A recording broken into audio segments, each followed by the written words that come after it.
Assalamualaikum dan salam sejahtera. Dengan kemunculan virus baru yang dikenali sebagai SARS-CoV-2 yang telah menyebabkan pandemik COVID-19, pelbagai pihak telah menggembling tenaga untuk menghasilkan vaksin dalam masa yang singkat. Sehingga kini, terdapat lebih kurang 250 vaksin yang telah dihasilkan. Vaksin-vaksin ini masih di fasa praklinikal, klinikal fasa 1, 2 dan 3. Namun begitu, terdapat 10 vaksin yang telah berada di fasa ketiga di mana ada di antaranya telah tamat fasa ketiga dan telah didaftarkan di bawah FDA.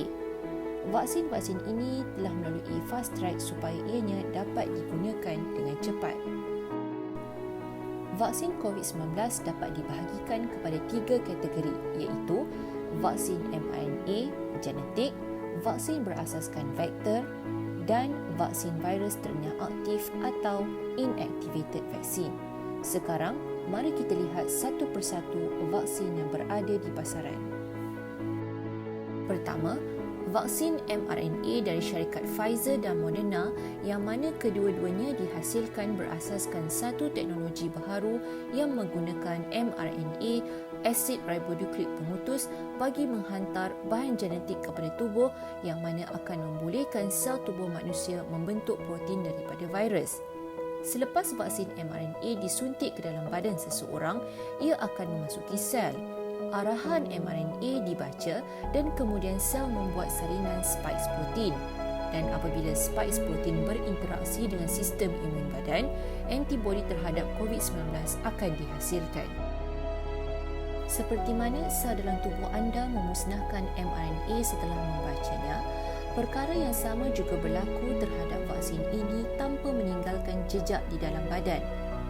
mRNA tidak pernah memasuki nukleus sel anda di mana DNA bahan genetik berada. Ia juga tidak mengubah atau berinteraksi dengan bahan genetik. Dengan vaksin ini, badan seseorang akan memberi tindak balas sistem imunisasi tanpa benar-benar terdedah kepada virus COVID-19. Kelebihan vaksin mRNA ialah ia menghasilkan sistem imuniti yang kuat dan penghasilannya mengambil masa yang agak singkat dan lebih mudah berbanding jenis vaksin yang lain.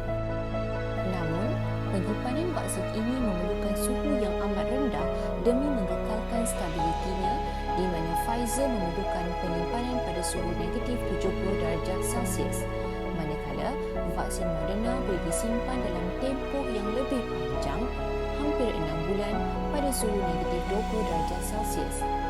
Rejim vaksin untuk kedua-duanya adalah 2 dos.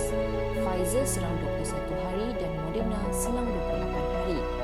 Berita baiknya adalah kedua-dua vaksin mRNA ini mempunyai keberkesanan sebanyak 95% dalam mencegah jangkitan COVID-19. Seterusnya ialah vaksin berasaskan vektor. Vaksin AstraZeneca adalah vaksin berasaskan vektor yang menggunakan adenovirus sebagai vektor. Ianya dihasilkan oleh kumpulan dari Oxford University dan telah didaftarkan penggunaannya di United Kingdom. Kajian menunjukkan keberkesanan vaksin ini adalah di antara 62 hingga 90%, di mana 62% dengan 2 dos penuh, manakala 90% keberkesanannya dengan separuh dos diikuti dengan dos penuh. Selain itu, vaksin Sputnik V yang dihasilkan oleh Gamaleya Research Institute of Epidemiology and Microbiology yang berpangkalan di Moskow juga merupakan vaksin berasaskan vektor. Keberkesanannya ialah 91.4%. Kedua-dua rejim vaksin ini juga adalah 2 dos dan penyimpanannya pada suhu peti sejuk biasa iaitu 4 darjah Celsius.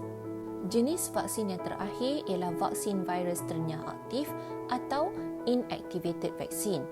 Vaksin Sinovac dan Sinopharm adalah vaksin virus yang ternyah aktif dan telah dihasilkan di China. Ia mengandungi virus yang tidak aktif. Virus ini telah dirawat dengan haba, bahan kimia atau radiasi untuk mematikannya dan mencegahnya mereplikasi, tetapi ia masih boleh mencetuskan tindak balas imun. Kelebihan vaksin jenis ini ialah teknologi penghasilannya diketahui umum selamat dan juga ia boleh digunakan pada pesakit yang sistem imunnya rendah. Rejim vaksin ini juga adalah 2 dos, sama seperti vaksin-vaksin lain yang telah dibincangkan. Namun, sela masa antara 2 dos adalah 14 hari. Keberkesanan vaksin Sinovac lebih daripada 50%, manakala Sinopharm 79%. Penyimpanan kedua-duanya memerlukan suhu peti sejuk biasa. Oleh itu, diharapkan dengan kehadiran vaksin-vaksin ini dapat membendung dan mencegah penularan COVID-19.